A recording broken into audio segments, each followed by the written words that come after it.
जी अस्सलाम वालेकुम स्टूडेंट्स, कैसे हैं आप? ठीक ठाक हैं? Welcome back E education channel. और आज हम डिस्कस करने जा रहे हैं फर्स्ट ईयर का चैप्टर नंबर 1 केमिस्ट्री का बेसिक कंसेप्ट्स। तो स्टूडेंट जरा बेसिक कंसेप्ट को समझने के लिए हमें थोड़ा सा केमिस्ट्री की लॉजिक को समझना पड़ेगा, इसकी हिस्ट्री पे जाना पड़ेगा कि व्हाट इज केमिस्ट्री, केमिस्ट्री है क्या। बेसिकली हम पुरानी क्लासेस में पढ़ते आए हैं कि केमिस्ट्री क्या है, कि रिएक्टेंट्स कन्वर्टेड इनटू प्रोडक्ट्स, कि छोटी छोटी चीजें मिलकर एक बड़ी चीज बना देती हैं। जो चीजें आपस में मिलती हैं वो रिएक्टेंट्स होते हैं। रिएक्टेंट मिलकर कोई चीज बन जाती है, उनको प्रोडक्ट्स बोलते हैं। यही तो है केमिस्ट्री। अब जो रिएक्टेंट्स होते हैं, रिएक्टेंट्स की नेचर क्या होती है, रिएक्टेंट्स किस किस तरह के होते हैं। रिएक्टेंट्स एटम्स हो सकते हैं, रिएक्टेंट्स मॉलिक्यूल्स हो सकते हैं, रिएक्टेंट्स मिक्सचर्स हो सकते हैं, रिएक्टेंट कंपाउंड्स हो सकते हैं, रिएक्टेंट्स आयंस हो सकते हैं, रिएक्टेंट्स पॉली एटॉमिक आयंस हो सकते हैं। अब अगर देखा जाए इन सब में से जो छोटी चीज है वो है एटम। इन सब में से जो स्मॉलेस्ट पार्टिकल है वो क्या है, एटम। तो आज बेसिक कंसेप्ट पढ़ने से पहले हम पहले एटम के बारे में पढ़ेंगे कि एक्चुअली एटम है क्या, किस चीज को एटम कहा जाता है, एटम का लघवी मायने क्या है, एटम कहां से जनरेट हुआ, किसने कहा कि इसको एटम कहते हैं, इस चीज को एटम कहते हैं। तो जरा बेटा देखिए, हमारे पास पहले इसकी हिस्ट्री है, हिस्टोरिकल बैकग्राउंड स्टडी करते हैं एटम का। तो एटम वर्ड निकला है ग्रीक वर्ड अटोमस से। अटोमस जिसका मतलब है इनडिविजिबल पार्टिकल, मींस के ना काबिल तकसीम जर्रा, कि ऐसा जरा जिसको आप डिवाइड नहीं कर सकते उसको एटम कहते हैं। विच कैन नेवर सब डिवाइडेड फर्दर डिवाइड, जो अगर फर्दर डिवाइड ना हो उसको आप एटम कहते हैं। क्योंकि एक साइंटिस्ट था डेमोक्रिटस, ग्रीक फिलोसोफर, उसने कहा कि matter could be divided into smaller units, each particle is called atom. कि मैटर है उसको छोटे छोटे टुकड़ों में तोड़ दो, और जो एक टुकड़ा होगा, एक यूनिट होगा, एक पार्टिकल होगा, उसको कहते हैं एटम। क्योंकि वो एटम आगे डिवाइड नहीं होता। ये डेमोक्रिटस ने कहा था 460 to 370 BC। और ये जितनी भी बात उसने की थी ये एक्सपेरिमेंटल बेस नहीं थी, ये बात याद रखिएगा। ये मैं कोई आइटम की डेफिनेशन नहीं बढ़ा रहा, एक बंदे का मैं आइडिया शेयर कर रहा हूं कि उसने कहा इतने साल पहले 460 to 370 BC में आया था। उसने कहा कि जो एटम है, एटम उस चीज का नाम है कि ऐसा जरा जो नाकाबिले तकसीम हो, विच कैन नॉट बी सब डिवाइडेड फर्दर डिवाइड, उसको आप कहते हैं एटम। फिर वक्त गुजरता गया, 17th सेंचुरी आई, ठीक है ना। इसके साइंसदानों ने ये कहा how elements combine to form compound, कि किस तरह एलिमेंट्स, किस तरह छोटे छोटे आंसर मिलकर कंपाउंड बनाते हैं और किस तरह ये कंपाउंड छोटे छोटे एलिमेंट्स में टूट जाते हैं। बेसिकली उन्होंने कंपोजिशन ऑफ मैटर के बारे में स्टडी किया। मतलब फर्ज करें कि मेरे पास अगर एक मिसाल है वाटर की, तो किस तरह ये वाटर मिला, किन किन एलिमेंट से मिलकर बना, और किस तरह ये वाटर का मॉलिक्यूल टूट जाएगा किन किन एलिमेंट्स पे, यानी कि कंपोजिशन के बारे में और डीकंपोजिशन के बारे में उन्होंने स्टडी किया 17th सेंचुरी के साइंसदानों ने। फिर वक्त गुजरता गया, चूं चूं लोगों को थॉट्स आती गई, सेंस आती गई। फिर एक इंग्लिश स्कूल टीचर था जॉन डाल्टन, जो 1808 में आया। उसने 2 लॉ पेश किए, एक law of conservation of mass and law of definite proportions. मैं जरा बताता चलूं यहां पर आपको कि law of conservation of mass है क्या, जो आप पिछली क्लासेस में पढ़ आए होंगे। जरा यहां पे दोबारा हम रिपीट कर लेते हैं इसको, इस बात को देखिए जरा। Law of conservation of mass है क्या। आप वाटर को बॉयल करते हैं, ठीक है, आप बॉयल करते जा रहे हैं और एक ऐसा वक्त आता है कि वो सारे का सारा जो वाटर है वो स्टीम भाप में कन्वर्ट हो जाता है। इसका मतलब ये नहीं कि आपने वाटर को गायब कर दिया, आप जादूगर बन गए, इसका मतलब हरगिज ये नहीं होगा। मादा जो सा है वो एक फॉर्म से दूसरी फॉर्म में कन्वर्ट हो गया और उसका मास कांस्टेंट है। अगर 1 किलोग्राम हमने वाटर लिया है तो 1 किलोग्राम ही भाप बनेगी। मास जो सा वो कंजर्व है, उसका मास वजन को बोलते हैं, ठीक है। Matter can be transfer from one form to another but total mass remains constant. जो टोटल मास होता है वो कांस्टेंट होता है। लॉ ऑफ डेफिनेट प्रोपोर्शन क्या है? तनासब का कानून, कानून बकाए तनासुब इसको उर्दू में बोलते हैं। रेशो का कानून, अगर एक वाटर मॉलिक्यूल को बनाने के लिए 2 हाइड्रोजन और 1 ऑक्सीजन की जरूरत है तो वाटर इसी रेशो से बनेगा। अगर 2 हाइड्रोजन डाल देंगे और 2 ही ऑक्सीजन डाल देंगे तो वो H2O2 हाइड्रोजन पर ऑक्साइड बन जाएगा, लेकिन वो वाटर नहीं बनेगा। इसलिए हमें रेशो का भी हिसाब रखना चाहिए। ठीक है जी। जैसे आप घर में कुकिंग वगैरह करते हैं तो एक मुनासिब अमाउंट में आप उस एलिमेंट्स को डालते हैं एक अच्छी डिश बनाने के लिए। अगर आप किसी एक की क्वांटिटी ज्यादा कर देंगे तो वो खाना भी जहरीला हो जाएगा। ठीक है जी, वो खा नहीं पाएंगे आप। नेक्स्ट हम फिर बात करते हैं एटम की डेफिनेशन की। एटम की डेफिनेशन हम इस तरह करते हैं, the smallest particle of an element, एक आंसर का छोटे से छोटा जरा। ठीक है ना। अब वो छोटे से छोटा जरा, अब उसको डिफाइन आप करें कि वो छोटे से छोटा जरा कैसा हो सकता है। Which can take part easily in chemical reaction, वो बाआसानी केमिकल रिएक्शन में पार्टिसिपेट कर सके। एंड मे और may not have an independent existence या इंडिपेंडेंट यूनिट, कि वो हो भी सकता है, मे और मे नॉट की बात कर रहा हूं, हो भी सकता है और नहीं भी हो सकता, एक इंडिपेंडेंट यूनिट आजादाना एग्जिस्टेंस रखता हो। जो एक एटम है वो आजादाना रह भी सकता है और नहीं भी रह सकता, और वो कीमियाई तामलात में बाआसानी पार्टिसिपेट कर सकता है। उस चीज को बोलते हैं एटम। अब हम जो डेमोक्रिटस की बात करते थे कि atom can not be divided, atom divide नहीं हो सकता, ये उसकी थ्योरी अब फेल हो गई है, क्योंकि हमने एटम को डिवाइड कर दिया है। एटम को हमने कहा है कि मोर देन 100 सबएटॉमिक पार्टिकल्स हमने एटम के कर लिए हैं।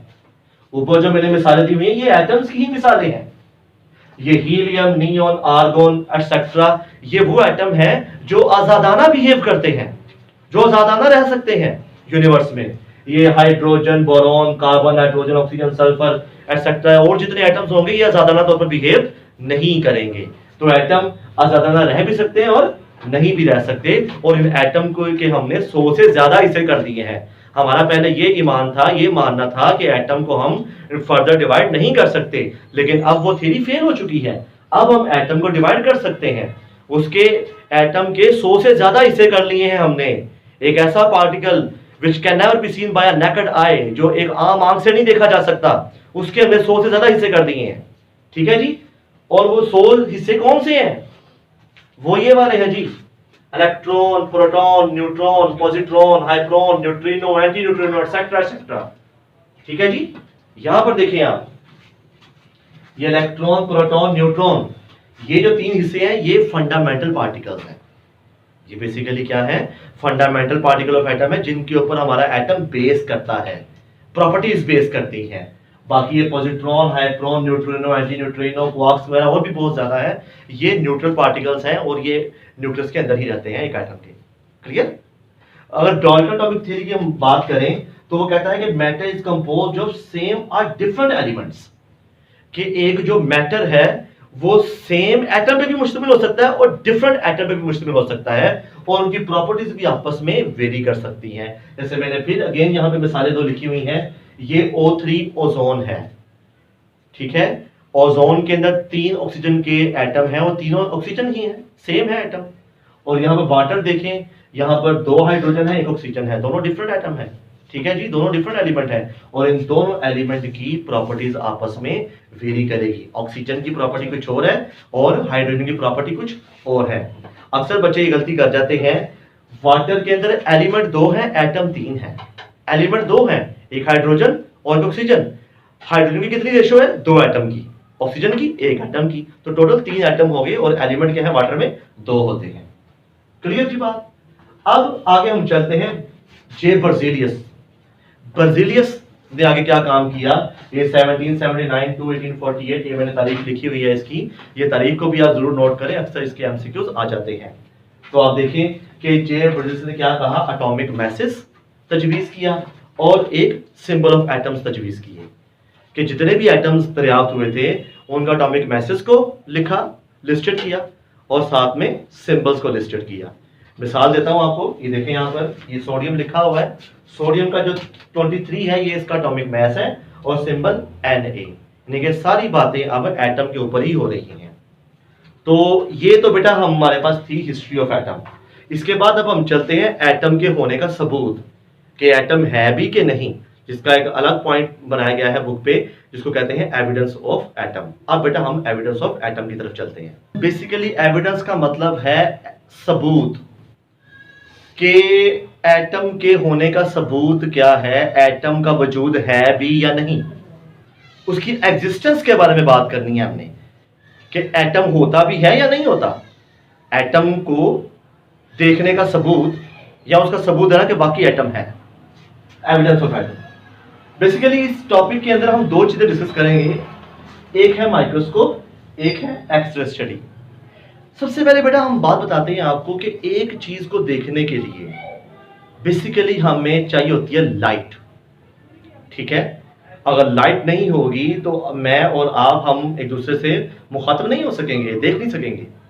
तो पहले तो बात है कि लाइट हमें चाहिए स्पेसिफिक फ्रीक्वेंसी की, जिसकी कोई मखसूस फ्रीक्वेंसी हो।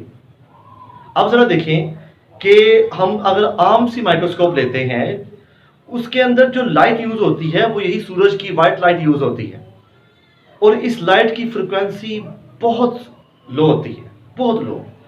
और हमें कुछ ऐसी लाइट चाहिए जिसकी फ्रीक्वेंसी हाई हो। जितनी किसी लाइट की फ्रीक्वेंसी हाई होगी वो उतनी ही छोटी से छोटी चीज दिखा सकती है।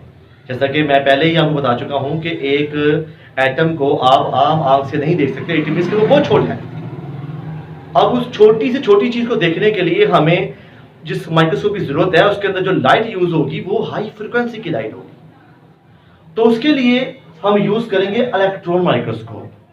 अगर मैं बात करूं एक आम सी माइक्रोस्कोप जो ऑर्डिनरी होती है, वो तकरीबन 500 नैनोमीटर तक की छोटी चीज को दिखा सकती है। तो 500 नैनोमीटर तक की छोटी चीज को देखना इससे बिल्कुल आसान होगा, लेकिन एटम को भी हम पढ़ेंगे एक्सरे में, क्योंकि उसका साइज 500 नैनोमीटर से भी छोटा है एटम का। तो इसलिए हम आम सी माइक्रोस्कोप से तो ये नहीं देख सकेंगे। तो अब बात हम करते हैं इलेक्ट्रॉन माइक्रोस्कोप। इलेक्ट्रॉन माइक्रोस्कोप को इलेक्ट्रॉन माइक्रोस्कोप ही क्यों कहा जाता है? इलेक्ट्रॉन माइक्रोस्कोप को प्रोटॉन या न्यूट्रॉन माइक्रोस्कोप इसको नाम क्यों नहीं दिया गया? क्योंकि इसके अंदर जो लाइट यूज होती है वो इलेक्ट्रॉन बीम यूज होती है। इलेक्ट्रॉन बीम यूज होता है इसके अंदर। ये वही इलेक्ट्रॉन बीम है जिसको आप कैथोड रेज बोलते हैं। स्ट्रीम ऑफ इलेक्ट्रॉन, एक नदी बहती है इलेक्ट्रॉन्स की, और इलेक्ट्रॉन की फ्रीक्वेंसी आम लाइट से बहुत ज्यादा होती है। इस वजह से इलेक्ट्रॉन माइक्रोस्कोप के अंदर एटम को देखना पॉसिबल है। और अगर मैं उसकी कैपेसिटी के बारे में बात करूं तो जो इलेक्ट्रॉन माइक्रोस्कोप है वो 15 मिलियन टाइम्स एटम के इमेज को मैग्नीफाई कर देती है। 15 मिलियन टाइम्स, यानी कि 1.5 करोड़ गुना। कि अगर आप सपोज करें खुद को अगर देखते हैं इलेक्ट्रॉन माइक्रोस्कोप के अंदर, सपोज करें तो आपकी अगर हाइट 5.5 है, तो आप अगर उसको मल्टीप्लाई करते हैं 1.5 करोड़ से, तो आप इतने गुना बड़े हो जाएंगे। ठीक है ना? तो ये चीज होती है। ये कुछ पिक्चर है इलेक्ट्रॉन माइक्रोस्कोप से ली गई है, बुक में मुकम्मल वाज़ेह दी गई है कि आप ग्रेफाइट के पीस हैं उसको आप वो सपोज कर रहे हैं, इमेजिन कर रहे हैं कि उसको देख रहे हैं आप इलेक्ट्रॉन माइक्रोस्कोप के अंदर। तो ये जो ब्राइट बैंड्स नजर आ रहे हैं इनको कार्बन के एटम्स कहा गया है। ठीक है, लेयर्स ऑफ कार्बन एटम्स हैं। इस तरह की पिक्चर वहां पर आई थी इलेक्ट्रॉन माइक्रोस्कोप के अंदर जब ग्रेफाइट को देखा गया था। फिर ये तो एटम के होने का सबूत हो गया कि बाकी एटम को देख लिया गया, एटम की लेयर्स नजर आ गई हमें, लेकिन स्ट्रक्चर नजर आ रहा है, एटम क्या एविडेंस मिला कि बाकी ये चीज एटम है।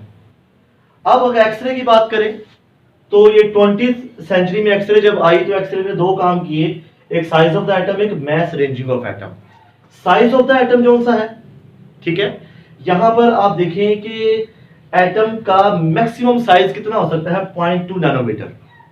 0.2 नैनोमीटर तक इसका साइज हो सकता है, या उसको 2 × 10⁻⁻10 मीटर, और ये इसका डायमीटर भी कहलाता है। ये इसका डायमीटर भी कहलाता है। और अगर मैं इसको 2 पे डिवाइड कर दूं तो वो उसका रदास या रेडियस आ जाएगा एटम का। अगर मैं मैस रेंजिंग की बात करूं कि कहां से लेकर कहां तक इसका मैस लाई करता है किसी भी एटम का, तो छोटे से एटम का वजन 10⁻⁻7 kg हो सकता है, और बड़े से बड़े एटम का वजन 10 की पावर -25 kg हो सकता है। यानी कि ये है जी मैथ रेंजिंग ऑफ एटम। दुनिया में जितने भी एटम हैं उसकी मैथ रेंजिंग ये है। और इस कायनात में जो सबसे छोटे से छोटा एटम है, छोटे से छोटा एटम, उसका जो वजन है वो ये लिखा हुआ है 1.661 10 की पावर -27 kg, जिसको 1 AMU बोलते हैं, एक यूनिट बोलते हैं। इससे छोटा और कोई एटम नहीं है, ना उसका वजन है। अगर मैं इसको ग्राम में कन्वर्ट कर दूं तो 10 की पावर -24 ग्राम हो जाएगा। Clear ji. एंड वो बड़ी एक सरप्राइजिंग सी बात करता है, वो कहता है कि एक फुल स्टॉप के अंदर 2 बिलियंस एटम्स होते हैं, एक फुल स्टॉप के अंदर। तो एक ये सरप्राइजिंग सी बात है, ठीक है ना। इसको तो खैर इतना डिस्कस नहीं करना, तो बस एक उसने वो बात करता है कि स्टूडेंट बहुत सरप्राइज होंगे इस चीज़ को देखकर कि एक फुल स्टॉप के अंदर, डॉट के अंदर 2 मिलियन एटम्स लाई करते हैं। जी बेटा, बहुत शुक्रिया। आज का आपका लेक्चर कैसा लगा ज़रूर कमेंट कीजिएगा, शेयर कीजिएगा बच्चों के साथ जो फर्स्ट ईयर के बच्चे हैं, ठीक है जी। और हमारा ई एजुकेशन चैनल है, उसको ज़रूर सब्सक्राइब कीजिएगा। तब अगले लेक्चर के लिए इंतज़ार करें। तब तक के लिए अल्लाह हाफिज़।